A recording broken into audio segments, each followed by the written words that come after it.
stands firmly by what he's done. Perhaps has a wind of what the SDP's position is. Well, I'm not asking him to apologize.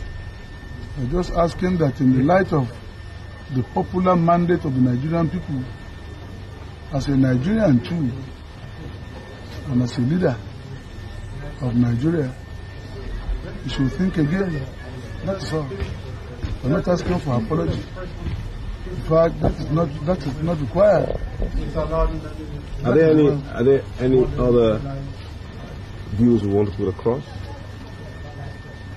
Well, you know, this is a very it is not always every time that the changeover of government from military to civilian goes as clockwork as that of Obasanjo to Adisham Shagari.